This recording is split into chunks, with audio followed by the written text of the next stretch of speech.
It is a big deal when I want it to be, and at the same time, like, it's not really a big deal. 1.2 million views. That's how many people watched the highlight of a 21-year-old from Quezon City beating the defending Wimbledon champion.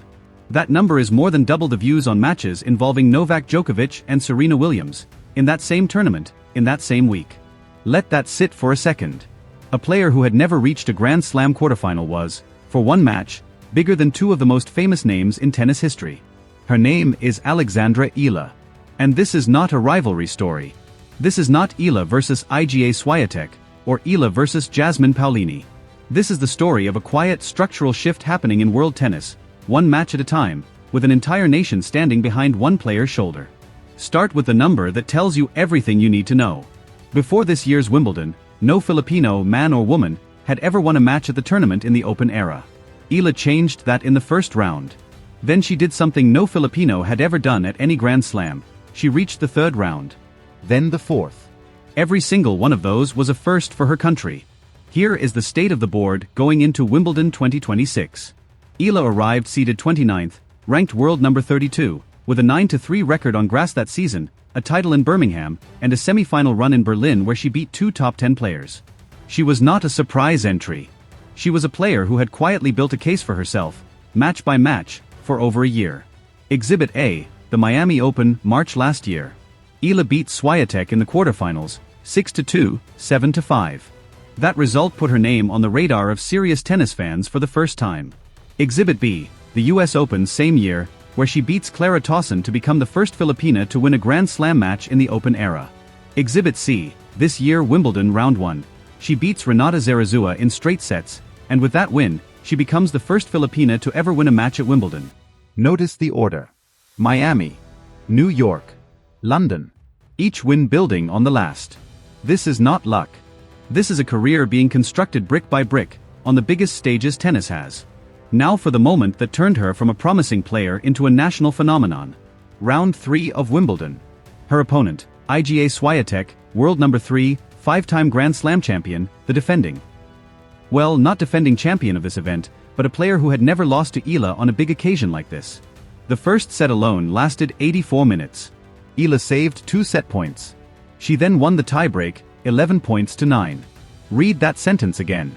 Down 2 set points, against a 5-time major winner, on center court, and she doesn't blink. The rest of the match was almost cruel in how one-sided it became. Eala won 71 break points in that match to Swiatek's 27. She committed only 21 unforced errors, while Swiatek committed 44. Final score, 7-6, 6-2. Swiatek, to her credit, did not make excuses. In her press conference afterward, she said this: Alexandra was more brave in important moments. She added that she found it hard to adjust to Eala's slower, changing serve speeds, saying it became tougher and tougher to return them as the match went on. That is not a rival being generous. That is the world number 3 explaining, in her own words, why she lost. Here's what most people missed in the noise of that win. Eala wasn't just playing tennis that day. She was wearing it. Literally. Nike had made her a custom visor for this tournament, embroidered with a phrase in Filipino, Kapag lumago, hindi na hihinto. Once it grows, it cannot be stopped. Eala said the design came as a surprise to her, shown to her just days before the tournament began. Her reaction, in her own words, "Naga resonate talaga ako sa quote na iyan." That quote really resonates with me. Once it grows, it cannot be stopped. Keep that phrase in your head. You're going to hear it again before this story is over. Now, you'd think beating a 5-time major champion on center court would be the emotional peak of the tournament. It's not. Because behind every one of these wins was something most viewers overseas never saw: 8,000 Filipinos, packed into an arena back in Manila, at a watch party, cheering a match happening 5,000 miles away as if they were sitting courtside. Court 3 at Wimbledon, during her earlier rounds, had been lined with Filipino flags. Eala herself said it best when asked what that support meant to her: "It's obviously an amazing thing for me to be able to do that for my country, but I guess it's also very emotional every time I'm able to pass a new step. It's also personal goals and personal achievements." This is the part of the story that matters more than any scoreline. A win in London becoming a shared national moment, 8,000 people deep, in a gymnasium in the Philippines. That's not just sport. That's identity. If you've been in this corner of tennis for a while, you already know the next chapter isn't a fairy tale ending. It's tennis. Someone always has to lose. Round of 16. Her opponent, Jasmine Paolini of Italy, 13th seed, a 2024 finalist at both the French Open and Wimbledon. Paolini had arrived at this tournament nursing a foot injury, having played just one grass court match all season, and had lost the first set of her own opening match 6-0. She rebuilt herself round by round. In her own words, after the first set in the first round, it was like, okay, I can only get better, it can't go worse. That is a veteran finding her form at exactly the wrong moment for Eala. The match itself was a battle in 31-degree heat on center court. Paolini took the first set, 6-4. Eala clawed back, breaking serve when it mattered, to level things at one set apiece, 6-4 her way. Fans were on their feet chanting, "Let's go, Alex." At that point in the match, the two players had won almost the exact same number of total points, 69-68. This wasn't a mismatch. This was two very good players, refusing to give an inch. But in the final set, at 4-3, Eala made back-to-back errors and was broken. Paolini closed it out, 6-3. Final result, 6-4, 4-6, 6-3, in Paolini's favor. Pause and reflect on that scoreline for a second. This wasn't a blowout loss. This was a three-set war against a player who had reached two Grand Slam finals, decided by a handful of points in the final set. Eala didn't lose because she was overwhelmed.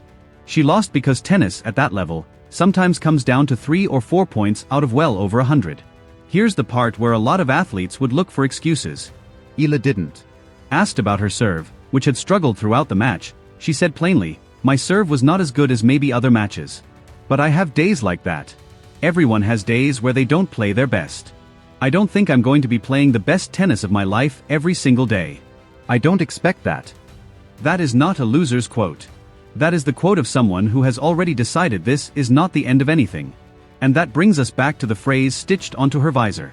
Kapag lumago, hindi na hihinto. Once it grows, it cannot be stopped. She didn't win the tournament. But growth was never about winning every match. It was about what this run represented. The first Filipina seed in Grand Slam history, the first Filipina to win at Wimbledon, and the first Filipino man or woman to reach the second week of a major in the Open era. All three of those happened in the span of 2 weeks. All three of those cannot be undone by one loss to a very good opponent. There's a smaller detail in this story that most casual fans never notice, but it's worth pausing on, because it ties everything together in a strange, almost poetic way. The tennis balls used at Wimbledon, every single one of them, are made in Mariveles, Bataan, right here in the Philippines. Slazenger has supplied Wimbledon's official ball since 1902, the longest-running sponsorship in sports history, and production moved to Bataan after the UK factory closed in the early 2000s. So every time Eala struck a winner on center court, she was doing it with a ball made by her own countrymen.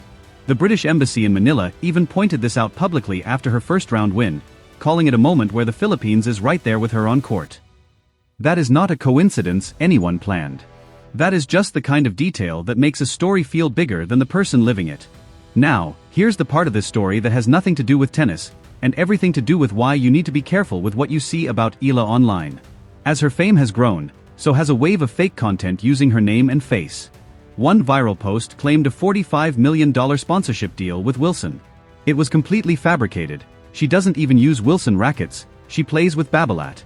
Another post used AI-generated photos to invent a touching story about a fan named Marco, a story that never happened.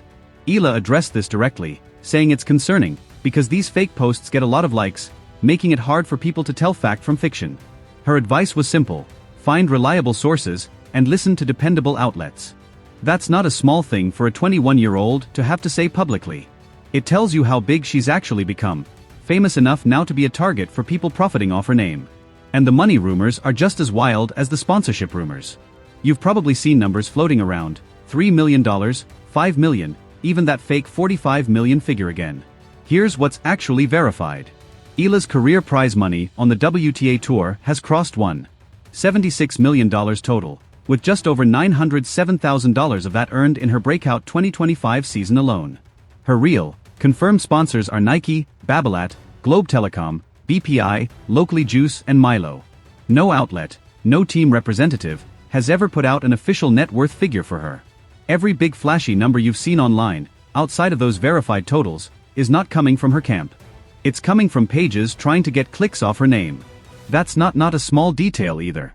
Rappler and other fact-checking groups have traced some of these fake stories back to tennis-themed Facebook pages that build up a fan following, post made-up content designed to spread fast, and then funnel traffic to outside websites stacked with ads. It's a business model. And Eala is the product they're using without her permission. When a respected news anchor in Manila had to go on air just to publicly deny a fake quote attributed to Eala, that's when you know this problem had gone from annoying to serious. Read that last part again. A grown adult, a veteran broadcaster, had to interrupt a national news segment just to say on the record, "That quote is fake, I never said it, and I never insulted Alex Eala."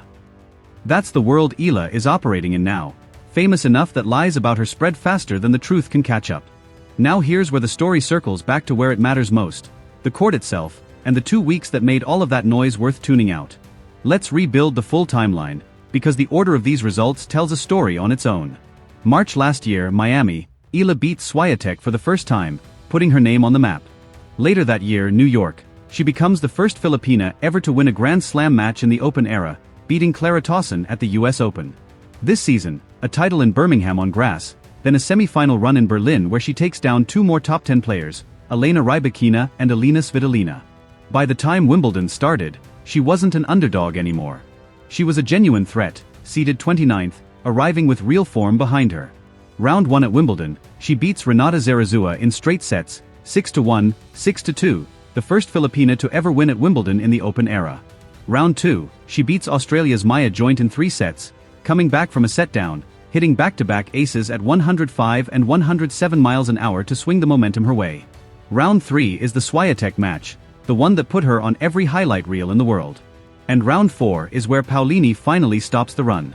6 matches. 2 weeks. A career's worth of milestones packed into 14 days. So here's the question worth sitting with, and maybe arguing about in the comments. Eala didn't win Wimbledon this year. She lost in the 4th round to a very good, very experienced opponent, in a match that could have gone either way. And yet, somehow, this loss doesn't feel like the headline of her story. The headline is a 21-year-old from Quezon City who beat a 5-time Grand Slam champion on the most famous court in the world, who carried 8,000 people in Manila with her every step of the way, who did it all while wearing a phrase her own country gave her. Once it grows, it cannot be stopped. She said those words weren't just a slogan for one tournament. Watch what she does next. Because if this run at Wimbledon was the seed, nobody in that stadium, or in that arena back home in Manila, believes this is anywhere close to full growth yet.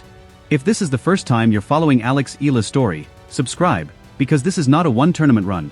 This is a career being built in real time, and the next chapter is already being written. Drop a comment below, which moment from this Wimbledon run stayed with you the most? We'll see you in the next one.